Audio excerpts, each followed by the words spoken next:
감사로 하나님께 제사를 드리며 진정하신 이에게 내 소원을 갚으며 환난 날에 나를 부르라. 내가 너를 건지니 네가 너를 영화롭게 하리라. 아멘. 오늘 말씀은 감사로 드리는 예배라는 제목의 말씀으로 같이 읽어나가고 있습니다. 예배의 대상이 있습니다. 그러므로 예배의 대상을 아는 것이 가장 중요하고, 또 예배의 대상이 누구인지 분명히 알고 예배를 드려야 됩니다. 그래서 우리는 예배의 대상이 하나님이라는 것을 분명히 알고 예배를 드립니다. 그런데 예배의 대상이 하나님이 아닌 우상을 숭배하거나 이단이나 또 정치 이념이나 종교적 신념으로 예배의 대상이 될 때는 그 예배가 온전한 예배가 될 수가 없는 것입니다. 더욱이 우리가 깊이 해야 될 대상은 바로 내 자신입니다. 예배를 드리는 것이 아니라 받으려고 하는 예배자들이 있어요. 내가 불편하고 내가 조금 힘들면 예배를 소홀히 한다면 예배의 주체가 하나님이 아니라 바로 내가 되는 것이고, 내가 예배를 받는 것이 됩니다. 하나님께 예배를 드리는 것이 아니라 내 울분을 토하거나 내 억울함을 해소하려고 예배를 드린다면 그것은 예배의 대상이 하나님이 아니라 바로 내가 되는 것이고, 하나님께 영광을 돌리는 것이 아니라 사람이 하나님의 영광을 취하게 되는 것입니다. 하나님께서는 홀로 영광 받으실 분이시고 예배 받기에 합당하신 분이신 줄 믿으시기 바랍니다. 그리고 무엇보다 중요한 것은 하나님께서 기뻐하시는 예배란 어떤 예배냐, 하나님께서는 또한 어떤 예배자를 원하시는가를 알아야 됩니다. 호세아서 1.6절에 보면 나는 인애를 원하고 제사를 원하지 아니하며 번제보다 하나님을 아는 것을 원하노라. 하나님께서는 그러므로 첫 번째로 하나님을 사랑하는 것과 하나님을 아는 것을 원하는 자를 찾으신다는 얘기입니다. 그런 예배자를 찾는다는 얘기입니다. 조선 정조 때 문장가로 유명한 유한준이 남긴 말이 있습니다. 사랑하면 알게 되고 알게 되면 보이나니 그때 보이는 것은 전과 같지 않으리라. 우리가 얼마나 관심을 가지고 마음속으로 간직하고 지켜보고 또 마음에 품고 살았는가에 따라 그 깊이와 차원이 달라지는 것입니다. 이것을 사모함이라고 말을 하고 또 은혜하다라고도 말을 하죠. 절절하고 애틋한 사랑의 깊이를 말하는 것이고, 그와 같은 사랑의 마음이 있을 때 그 대상을 진정으로 사모하는 것이 바로 그것을 안다라고 말할 수가 있죠. 여기에서 간절함이 묻어나는 것이고 사무치게 그리워하는 마음이 거기에 들어 있는 것입니다. 그래서 사랑의 다른 이름을 뭐라고 합니까? 그리움과 기다림이라는 말이 있습니다. 얼마나 기다렸는지, 얼마나 그리워했는가에 따라 사랑의 농도와 깊이가 달라지기 때문에 그렇습니다. 그러므로 하나님을 깊이 사모하는 마음으로, 하나님을 사랑하는 마음으로 하나님을 아는 것이 하나님께서 가장 기뻐하는 예배자의 모습이라는 말씀이죠. 그러므로 하나님을 예배하기 위해서는 하나님이 어떤 분이시고 또 어떤 모습을 하나님께서는 기뻐하시는가를 우리는 분명히 알아야 되는 것입니다. 하나님은 어떤 분이십니까? 하나님은 사랑이시다라고 성경은 말하죠. 요한일서 4장 16절에 하나님이 우리를 사랑하시는 사랑을 우리가 알고 믿었느니 하나님은 사랑이시다. 사랑 안에 거하는 자는 하나님 안에 거하고 하나님도 그의 안에 거하시느니. 하나님의 사랑은 어떤 사랑입니까? 조건 없으신, 또 외모로 사람을 취하지 않는 편견 없는 사랑을 말하죠. 더 중요한 것은 하나님의 사랑은 끝없는 사랑입니다. 끝까지 용서하시는 분이시죠. 그래서 돌아온 탕자의 비유를 보면 알 수가 있습니다. 세상적으로, 인간적으로 볼 때 또 사람의 상식으로는 도저히 납득할 수 없고 이해할 수 없는 용서와 사랑을 우리에게 보여주고 있습니다. 흔히 세상에서 말하듯이 포정에서 파버릴 정도로 무례하고 몰상식하고 파렴치한 자식을 아무런 조건 없이 수용하며 받아주고 있는 아버지의 모습이 바로 하나님의 모습이라는 것이고 하나님께서 보여주신 사랑의 정표라는 것입니다. 그 사랑을 알게 우리는 더더욱 하나님을 사랑해야 되는 것입니다. 하나님을 사랑하는 것이 바로 하나님을 아는 것입니다. 따라서 한번 해볼까요? 하나님을 사랑하는 것이 하나님을 아는 것입니다. 하나님을 아는 것입니다. 앞서 말했듯이 문필과 요한준이 남긴 사랑하면 알게 되고 알게 되면 보이는, 그때 보이는 것은 전과 같지 않습니다. 의미심장한 말이죠. 우리가 알려면 이 정도는 알아야 되는 것입니다. 하나님의 사랑이 어떤지 안다면 우리들도 하나님께 마음과 정성과 힘과 뜻을 다하며 사랑하며 사랑하는 마음으로 우리가 하나님께 예배 드리는 자가 되는 것입니다. 아주 유명한 유택의 미국인 사회 심리학자가 있어요. 에리 프롬이라는 심리학자는 사랑에는 4가지 요소가 있다라고 말을 했죠. 한 가지는 배려가 있어야 되고, 또 하나는 책임이 있어야 되고, 또 존경이 있어야 되고, 마지막으로 이해가 있어야 됩니다. 이 중에서 하나가 빠지면 어떻게 될까요? 사랑이 완성이 안 된다는 얘기예요. 배려가 빠져서도 안 되고, 존중이 빠져서도 안 되고, 이해가 빠져서도 안 되고, 책임이 빠져서도 안 된다는 얘기죠. 그의 책 사랑의 기술이라는 책에서 이런 말을 했죠. 당신이 필요하기 때문에 당신을 사랑하는 게 아니라 당신을 사랑하기 때문에 당신이 필요한 겁니다. 이 앞뒤가 바뀐 사람들이 많아요. 필요 때문에 조건적인 사랑을 하는 사람들이 많이 있죠.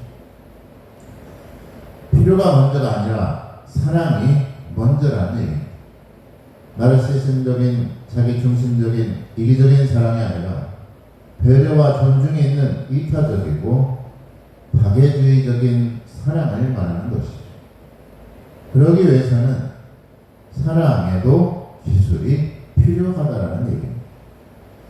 그 기술은 우리의 배려와 존중과 이해와 책임이 바로 뒤따르는 것이다 라는 말씀이죠. 인도의 캘커타의 난민들, 병들고 가난하고 집이 없이 떠드는 아이들을 맡아서 그들을 돌보는 사랑의 선교회를 통해서 봉사와 사랑을 실천했던 마더 테레사 씨는 사랑은 보고 느끼고 책임지는 것이다 라고 말을 했습니다. 보기만 해도 안 되고 느끼기만 해도 안 되고 책임을 져야 된다는 얘기죠. 그게 바로 사랑이라는 것입니다. 유튜브에 이런 동영상이 요즘 알려지고 있는데, 면접관이 이제 면접자에 대해서 직업에 대해서 설명하면서 이 직업은 단순한 직업이 아니며 아마도 이 세상에서 가장 중요한 직업이라고 소개하면서 현재 이 직업명은 운영관리자이지만 실질적으로는 그 이상의 역할을 포함한다라고 면접관이 면접자에게 설명을 합니다. 그러면서 이 직업에 필요한 요구사항에 대해서 쭉 소개를 해요. 이 일은 상당히 신체적인 이동성이 요구되면 대부분의 시간을 서서 활동해야 된다. 주당 135시간에 무한한 시간까지 근무해야 되며 24시간 7일 내내 일하는 것이 이 직업의 기본 일이다. 가끔 앉아서 쉴 기회는 있을 수 있지만 정기적인 휴식 시간은 없다. 점심은 가능하나 다른 직원의 식사가 끝난 후에만 먹을 수가 있다. 직무의 권한과 요구사항에 대해서 이 직위는 탁월한 협상과 대인관계 기술을 또한 요구한다. 후보자는 의학과 또 재무 그리고 요리, 예술 분야의 학위를 가진 사람이기를 또한 원한다. 여러 역할을 동시에 수행할 수 있어야 된다. 지원자는 상시적인 관심이 필요하며 경우에 따라 밤새도록 같이 있는 동료들과 함께 있어야 된다. 개인 생활은 포기해야 될 수 있으며 휴가는 자기 마음대로 갈 수가 없다. 특별한 연휴에는 업무량이 증가하며 또 이러한 것들을 긍정적인 태도로 임해야 된다.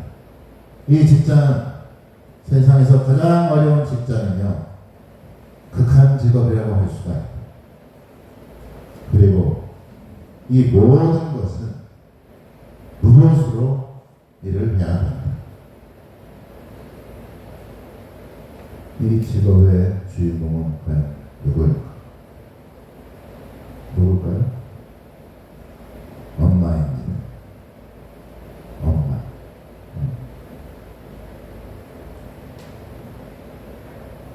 이렇게 어려운 직무를 감당할 수 있었던 이유는 과연 뭘까?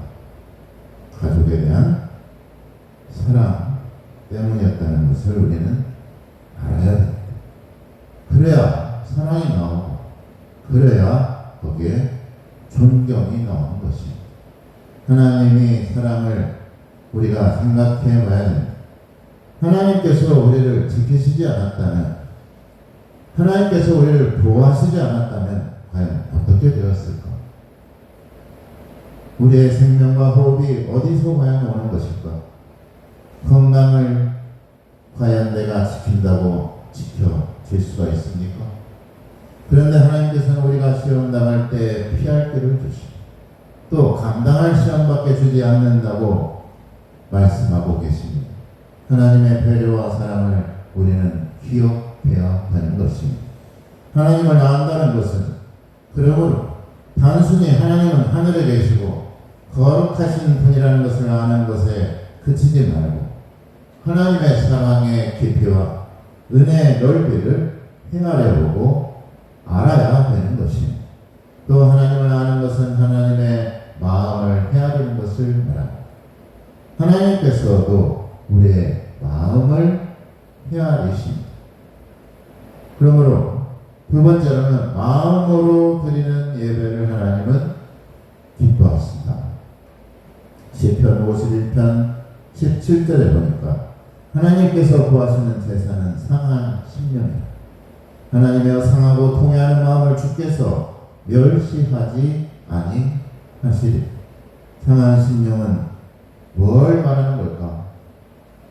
상처난 마음과 영혼을 말합니다.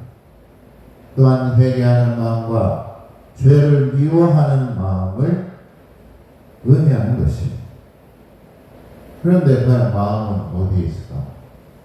마음을 심장 어디 한 구석에 있다고들 말할 수도 있고, 또 뇌과학자들은 마음은 뇌에 있다라고 말할 수도 있겠지만, 만약에 그렇다면 눈에 보이지 않는 영적인 문제들은 과연 어떻게 우리가 알 수가 있을까? 생리학적으로도 심리학적으로도 알 수가 없습니다. 마음의 문제는 바로 영혼의 문제이기 때문에 그렇습니다. 유태인을 대량 학살한 히틀러는 어린 시절에 그림기를 좋아하며 미술학교에 진학하려고 했지만 여러 번 낙방을 했습니다. 특히 함께 학교에 다니던 유태인 학생들의 놀림은 그 히틀러의 마음에 깊은 상처와 열등의식으로 자리 잡았고, 훗날 그는 600만 명의 유태인을 학살하게 되었던 것이죠. 마음의 상처가 이렇게 무서운 것입니다. 그 상처가 악화되면 범죄가 되는 것이죠. 마음에 어떤 그림을 그리냐에 따라 그 그림이 감동을 줄 수도 있고 감동을 파괴할 수도 있다는 얘기입니다. 그래서 우리에게는 따뜻한 마음의 감동이 있어야 돼요. 따뜻한 마음이 그리는 것이죠. 할머니 한 분이 버스를 탔는데 짐을 올려놓고 아무리 주머니를 뒤져보니 돈이 없었습니다. 그래서 기사분한테, 기사 양반 미안한데 돈이 없고요. 계속 미안하다고 했는데 기사분은 차도 출발시키지 않고 소리를 지르는 화를 내면서 돈도 없는데 왜 타냐고 내리시라고 소리를 들었습니다. 할머니는 무안에서 계속 미안하다고만 하고 있었고, 마침 출근길이기 때문에 손님들도 그 버스에 많이 타고 있었습니다. 손님 중에는 운전기사처럼 짜증을 내며 그냥 출발하라는 사람도 있었고, 할머니더러 내려라는 사람도 있었는데, 기사분이 계속 뭐라고 하니까 옆에서 보고 있던 한 고등학생이 10,000원을 꺼내서 요금함에 넣으면서 이렇게 말하더라고요. 이걸로 할머니 차비하시고 또 이렇게 돈 없는 분이 타시면 아까처럼 화내지 말고 남은 돈으로 그분들 차비를 내달라고 말을 했던 것이죠. 순간 버스 안은 조용해졌고 기사분은 말없이 버스를 출발했습니다. 삭막한 세태에 이러한 따뜻한 마음이 있기 때문에 감동이 되는 것이 아닐까. 하나님의 말씀에 보면 묵은 땅을 귀경하라라는 말이 있습니다. 호세아서 10장 7절에 너희가 자기를 위하여 공의를 심고 인애를 거두라. 너희 묵은 땅을 귀경하라. 지금이 곧 여호와를 찾을 때니 마침내 여호와께서 오사 공의를 빛처럼 너희에게 내리시리. 공의가 어디 있는 것입니까? 우리가 서로 사랑하는 곳에 있다는 것이죠. 귀경하라는 것은 뭔 말입니까? 죄악과 불의로 묶었던 오래되었던 마음을 갈아 엎으라는 얘기입니다. 그럴 때 하나님께서 우리에게 새 마음과 새 영을 부어주신다고 말씀하고 있는 것이죠. 에스겔서 11장 19절 20절에 내가 그들에게 한 마음을 주고 그 속에 새 영을 주며 그 몸에서 돌같은 마음을 제거하고 살처럼 부드러운 마음을 주어 내 율례를 따르며 내 규례를 지켜 행하게 하리니 그들은 내 백성이 되겠고 그들이 하나님이 되리라.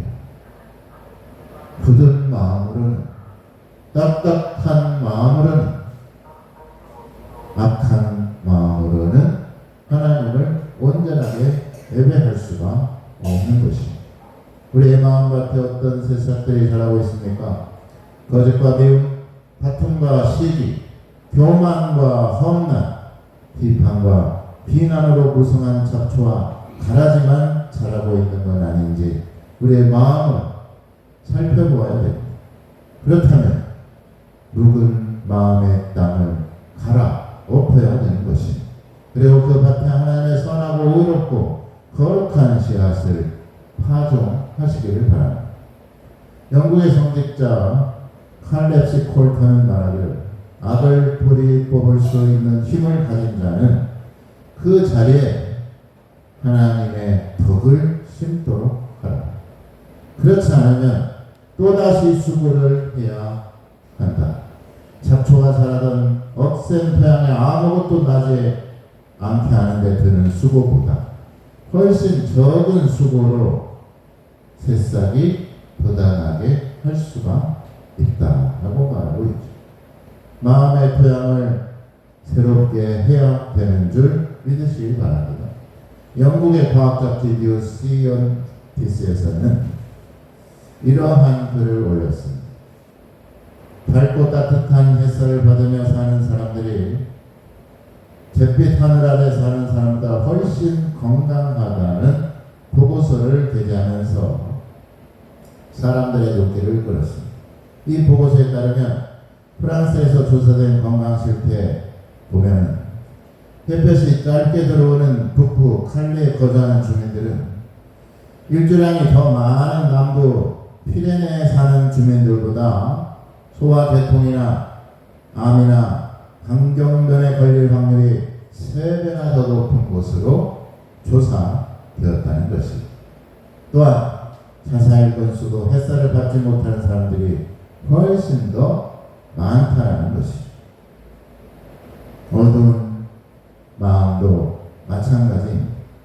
플라시보 효과라고 있죠. 어떤 약속에 특정한 유효 성분이 들어있지 않는데도 마치 그것이 들어있는 것처럼 생각하면 그 심리와 기대만큼 치료 효과가 나타난다는 것입니다. 밤중에 잠을 이루지 못하는 입원 환자들이 간호사에게 걸어 수면제를 요구한다고 하죠. 이럴 때 어쩔 수 없이 수면제를 많이 먹으면 안 되니까 수면제와 비슷한 모양의 소화제를 수면제라고 속이고 줄 때가 있다고 해요.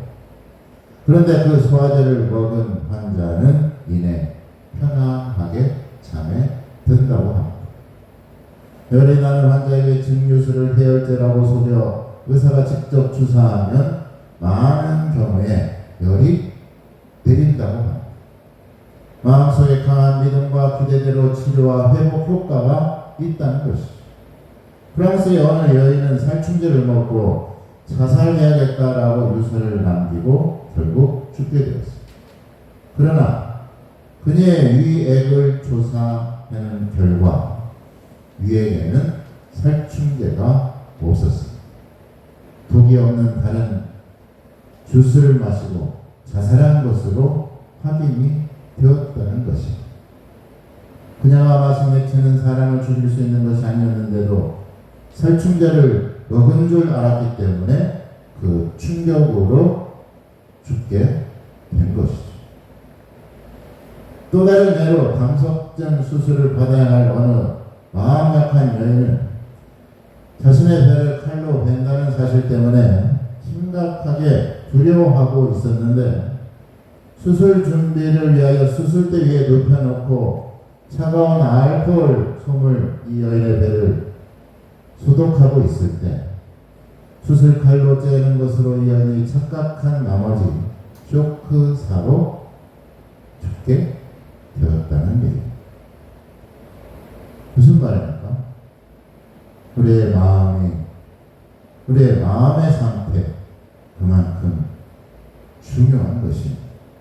그런가 하면 미국 국립정신건강연구소의 필립 골드 박사는 연구 보고서에 보면 스트레스와 우울증이 지속되면 이때 분비되는 악성 호르몬이 혈액 속에 오래 머물면서 각종 질병은 물론 암에 걸릴 수도 있다라는 사실을 발표했죠.